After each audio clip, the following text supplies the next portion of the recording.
नमस्कार दोस्तों, आज की वीडियो में हम लोग सीखने वाले हैं क्लास 10th मैथमेटिक्स में चैप्टर नंबर 8 है जिसका नाम है त्रिकोणमिति। त्रिकोणमिति में कुछ ऐसी समस्याएं आती हैं सर्व समीकरणों को याद करने के लिए।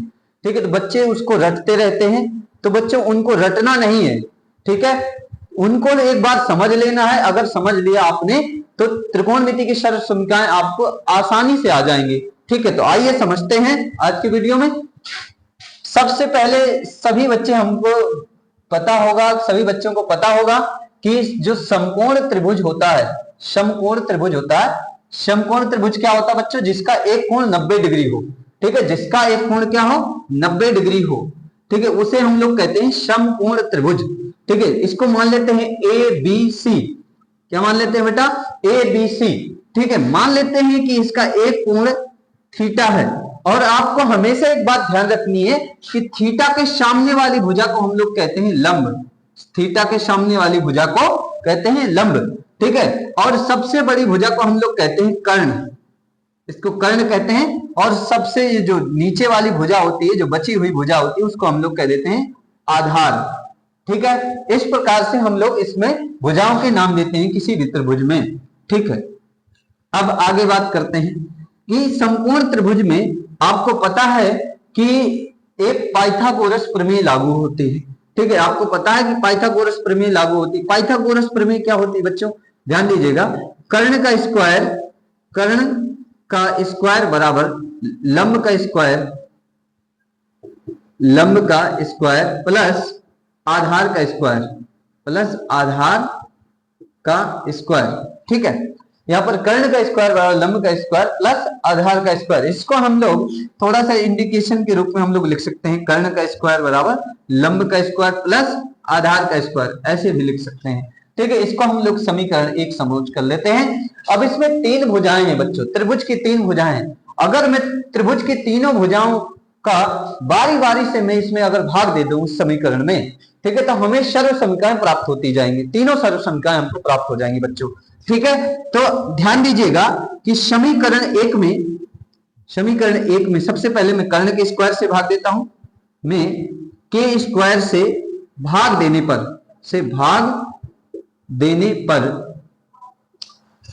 ठीक है, तो यहां पे क्या हो जाएगा बच्चों? के स्क्वायर अपॉन के स्क्वायर इक्वल यहां पर लंब का स्क्वायर बटे के का स्क्वायर बराबर आधार का स्क्वायर बटे के का स्क्वायर। इस प्रकार से हो जाएगा। अब बच्चों यहां पर के स्क्वायर से के स्क्वायर कैंसिल, तो 1 बराबर लंब बटे कर्ण और इसका स्क्वायर हो जाएगा प्लस है यहाँ पे, बराबर नहीं बच्चों, यहाँ पर प्लस है।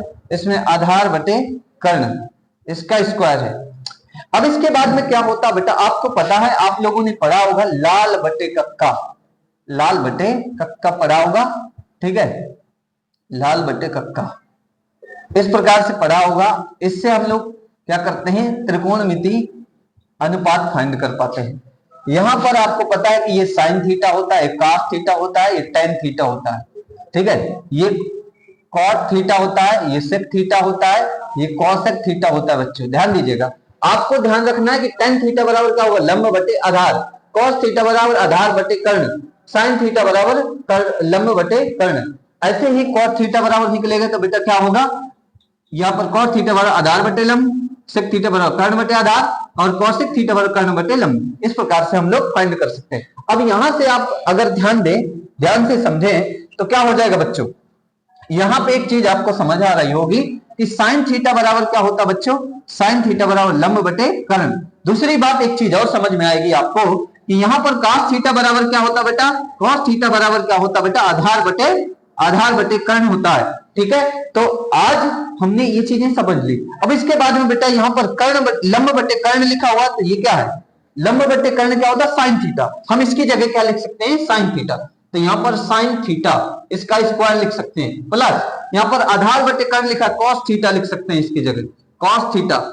ठीक है, इसका स्क्वायर। देखिए यहाँ पर हमने कॉस थीटा बराबर आधार बटे कर्ण, यहाँ भी आधार बटे कर्ण है तो कॉस थीटा लिख दिया। ओके, अब इसके बाद बेटा हमको क्या करना है? यहाँ पर कभी भी जब ये स्क्वायर लगता है तो याद रखिए, कभी भी याद रखिएगा कि जो हमारे पास में यहाँ पर ये स्क्वायर है तो साइन का स्क्वायर होगा, थीटा का कभी स्क्वायर नहीं होता, तो साइन स्क्वायर थीटा बन जाएगा प्लस यहाँ पर क्या बनेगा कॉस स्क्वायर थीटा। इसी को हम सही ढंग से लिख दें, ये बन जाता है आपका, ये सर्व समीकरण बन जाएगा बच्चों यहाँ पर sine square theta plus cos square theta बराबर 1। ये सर्व समीकरण नंबर 1 है। इस प्रकार से कितनी आसानी से हमने इस सर्व समीकरण को प्राप्त कर लिया है। ठीक है बेटा, अब इसमें एक सूत्र बनाते हैं भाई, अगर हम साइन स्क्वायर थीटा को यहीं पर रखें, कॉस को उधर भेज दें तो 1 माइनस कॉस स्क्वायर थीटा आ जाता है। तो याद रखिए साइन स्क्वायर थीटा बराबर क्या होता है 1 माइनस कॉस स्क्वायर थीटा। इसके बाद में बेटा अगर हम कॉस को इधर रखें साइन को उधर भेजें तो यहाँ पर कॉस स्क्वायर थीटा बराबर क्या होगा 1 माइनस साइन स्क्वायर थीटा। तो इस प्रकार से हमें ये चीजें प्राप्त हो जाती हैं। ठीक है, अब चलते हैं हम अगली सर्व समीकरण की ओर। सर्व समीकरण नंबर 1 यहाँ पर हमने प्रूव कर दी है, इस प्रकार से हम लोग सिद्ध करते हैं। इसके बाद में नेक्स्ट सर्व समीकरण की ओर चलते हैं बेटा। तो आपको ध्यान रखना है बेटा कि यहाँ पर जो सर्व समीकरण नंबर 1 आया था, कर्ण का स्क्वायर बराबर लंब का स्क्वायर प्लस आधार का स्क्वायर, इस तरीके से ये जो समीकरण था, अब इसमें हमने एक बार कर्ण के स्क्वायर से भाग दे लिया है तो सर्व समीकरण 1 प्राप्त हुई है। अब हम लोग लंब के स्क्वायर से इस पूरी सर्व समीकरण इसमें इस प्रमेय में हम लोग भाग देंगे। ठीक है, तो इसमें क्या होगा बेटा कर्ण का स्क्वायर बटे लंब का स्क्वायर बराबर लंब का स्क्वायर बटे लंब का स्क्वायर प्लस यहाँ पर आधार का स्क्वायर बटे यहाँ पर क्या हो जाएगा बेटा आधार का स्क्वायर बटे लंब का स्क्वायर, इस प्रकार से होगा। अब आपको यहाँ पर इस चीज से कैंसिल हो जाएगा, ये कर्ण बटे लंब बनता है, इसका स्क्वायर लगा दो, दोनों में स्क्वायर लगा दो, यहाँ पर 1 हो जाएगा प्लस यहाँ पर आधार बटे लंब, इसका स्क्वायर बन जाएगा बेटा। अब बात समझिएगा कर्ण बटे लंब क्या होता है बच्चों, कर्ण बटे लंब अगर बात करें तो यहां से ध्यान दीजिएगा लाल बटे कक्का से, तो आपको क्या करना है बेटा कि जब भी इस टाइप से कोई भी मान लीजिए ध्यान दीजिएगा कोई भी मान लो त्रिकोणमितीय अनुपात की हमको साइड में अनुपात निकालना हो तो क्या करेंगे बेटा, जैसे यहाँ पर साइन थीटा बराबर क्या होता है लंब बटे कर्ण, कॉस थीटा बराबर आधार बटे कर्ण, टेन थीटा बराबर लंब बटे आधार, इस प्रकार से इसका यूज कर सकते हैं हम लोग। तो यहाँ पर ध्यान दीजिएगा क्या है कर्ण बटे लंब, तो कर्ण बटे लंब के हिसाब से क्या होगा बेटा कर्ण बटे लंब क्या होगा बेटा कर्ण बटे लंब क्या होगा बेटा यहाँ पे कॉसेक थीटा, क्या होगा कॉसेक थीटा। तो ध्यान रखिएगा मैं यहाँ पे लिख देता हूं साइड में, कॉसेक थीटा बराबर क्या होता है कर्ण बटे लंब। और दूसरी बात ध्यान दीजिएगा यहाँ पर ये आधार बटे लंब क्या होता है कॉट थीटा, क्या होता है बच्चों कॉट थीटा, क्या होता है आधार बटे लंब। तो ये बात ध्यान दीजिएगा। अब इसमें वैल्यू रखनी है बच्चों, तो ध्यान दीजिए कैसे वैल्यू रखेंगे। देखिए कर्ण बटे लंब की जगह में हम लोग क्या लिखेंगे कॉसेक थीटा, क्या लिखेंगे बेटा कॉसेक थीटा, इसका स्क्वायर बराबर 1 प्लस इसमें क्या लिखेंगे आधार बटे लंब, इसको क्या लिखेंगे बेटा आधार बटे लंब। तो आधार बटे लंब कितना है कॉट थीटा, तो कॉट थीटा इसका क्या है स्क्वायर लगा है। ठीक है, इस प्रकार से हम लोग अब क्या करेंगे इसी को लिख देते हैं, इस कॉट को लेते जाते हैं इस तरफ तो माइनस में आएगा, तो यह बनेगा बेटा cosec square theta minus cot square theta बराबर क्या बनेगा 1 इधर ही रहेगा। ठीक है, तो इसको क्या करेंगे इस प्रकार से सर्व समीकरण हमें दूसरी प्राप्त हो जाती है।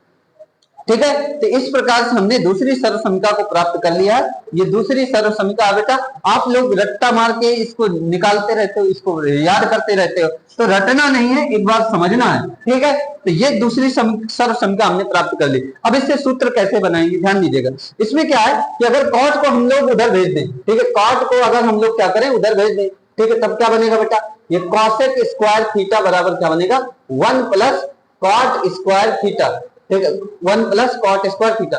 दूसरी बात एक और चीज समझिए, देखिए ये अगर हमें कॉट स्क्वायर थीटा को यहीं रखें 1 को इधर ले आए तो कॉट स्क्वायर थीटा बराबर क्या होगा बेटा, यहां पर ध्यान दीजिएगा कॉट स्क्वायर थीटा बराबर क्या होगा बेटा यहाँ पर कॉसेक स्क्वायर थीटा माइनस 1। तो एक सूत्र ये बन जाएगा आपका, एक सूत्र ये बन जाएगा, इसी सर्व समीकरण से और भी सूत्र बन जाएंगे। ठीक है, तो इस प्रकार से हमने दो सर्व समीकरणों को इस प्रकार से हमने सिद्ध कर लिया है। अब चलते हैं अगली सर्व समीकरण की ओर। ठीक है, आप लोग इसका स्क्रीनशॉट ले सकते हैं। ठीक है, आइए तो बेटा अब दूसरी सर्व समीकरण की ओर तीसरी सर्व समीकरण की ओर चलते हैं। क्या होती है तीसरी सर्व समीकरण, तो अब इसको समझते हैं बेटा। हमारे पास ये जो पाइथागोरस प्रमेय है कर्ण का स्क्वायर बराबर लंब का स्क्वायर प्लस आधार का स्क्वायर, ठीक है समीकरण नंबर 1 है। इसमें हमने यहाँ पर कर्ण के स्क्वायर से भाग दे दिया है ठीक है, दूसरे में हमने दिया लंब की स्क्वायर से एक बार भाग दिया, ठीक है, तो हमें दूसरी सर्वसम्मिका प्राप्त हुई। उसके बाद में बच्चों अब क्या करना है, तीसरी सर्वसम्मिका प्राप्त करने के लिए हम लोग आधार स्क्वायर से भाग देंगे। तो समीकरण एक में आधार स्क्वायर से भाग देने पर तो बेटा यहाँ पर क्या होगा, देखिए कर्ण का स्क्वायर बटे आधार का स्क्वायर बराबर, यहाँ पर लंब का स्क्वायर बटे आधार का स्क्वायर प्लस आधार स्क्वायर बटे आधार का स्क्वायर, तो इससे तो कैंसिल हो जाएगा बेटा, कर्ण बटे आधार ये इसका स्क्वायर बनेगा बराबर, यहाँ पर लंब बटे आधार इसका स्क्वायर बनेगा प्लस का 1 बनेगा बेटा, ठीक है। इस प्रकार से हमें ये चीजें प्राप्त हो जाएंगी। आपको क्या करना है बेटा, यहाँ पर ये लिखा हुआ है, देखिए यहाँ पर आपको पता है कर्ण बटे लंब, तो कर्ण बटे लंब क्या है बेटा, सेक थीटा, सॉरी कर्ण बटे आधार क्या है बेटा, सेक थीटा, तो ये क्या है, कर्ण बटे आधार है भैया, यही यहाँ पे लिखना है। इसके बाद में लंब बटे आधार कितना है बेटा, लंब बटे आधार tan थीटा वाला लंब बटे आधार, तो tan थीटा बराबर क्या है, लंब बटे आधार है, ठीक है। तो ये चीजें रख देंगे बेटा इसमें। अगर हमें इसमें इनकी वैल्यू रख दी तो यहाँ पे रखेंगे सेक थीटा इसका स्क्वायर लगा है बराबर, यहाँ पर क्या लिखेंगे बेटा, tan थीटा इसका स्क्वायर लगा है और प्लस का 1, ऐसे लिख सकते हैं। इसको अगर हम इस तरफ ले आए बेटा तो यहाँ पर स्क्वायर में तो क्या होगा, sec square theta minus tan square theta बराबर क्या होगा 1, ये सर्वसम्मिका नंबर तीसरी प्राप्त हो गई बेटा, ठीक है। इस प्रकार से हमने तीसरी सर्वसम्मिका को प्राप्त कर लिया है। इसके बाद में क्या करते हैं, ध्यान दीजिएगा, इसमें क्या करें, अगर tan को उधर भेज दें तो सेक स्क्वायर थीटा बराबर क्या होगा बेटा, 1 प्लस tan स्क्वायर थीटा, ठीक है, 1 प्लस tan स्क्वायर थीटा, ये सूत्र बन जाता है। उसके बाद में ध्यान दीजिएगा क्या करते हैं कि अगर हम क्या करें बेटा, tan को यहीं पर रखें, 1 को इधर ले आए, ठीक है, तो यहाँ पर क्या बन जाएगा, सेक स्क्वायर थीटा माइनस 1 बराबर क्या बनेगा, tan स्क्वायर थीटा, तो ये सूत्र बन जाता है आपका, ठीक है। तो इस प्रकार से हमने जो तीनों सर्वसम्मिकाएं निकाल ली और उनसे बनने वाले कुछ फॉर्मूले हमने पढ़ लिए हैं बेटा, ठीक है। तो याद रखिए, कभी भी किसी भी चीज को लेकर के आप लोग बर्डन मत बनाइए, किसी भी चीज को अगर पढ़ना है तो इंटरेस्टिंग बनाइए उसको और समझ करके पढ़िए। किसी भी चीज को ऐसे नहीं समझना है कि आपको मान लो समझ में भी नहीं आ रही है फिर भी आप लोग उसको जबरदस्ती रट्टा मार रहे हैं, तो रट्टा नहीं मारना है, ठीक है। कोई भी चीज कठिन लगती है, कठिनाई तो हर एक उसमें होती है, हर रास्ते में कठिनाई होगी, तो कठिनाई आए तो उससे विचलित नहीं होना है। आप लोग जानते हो कि मुश्किलें दिल के इरादों को आजमाती हैं, मुश्किलें दिल के इरादों को आजमाती हैं, ठोकरें इंसान को चलना सिखाती हैं, ठोकरें इंसान को चलना सिखाती हैं, और थक कर ना बैठ ए मंजिल के मुसाफिर, कोशिशें बुलंदी तक पहुंचाती हैं। जय हिंद, जय भारत।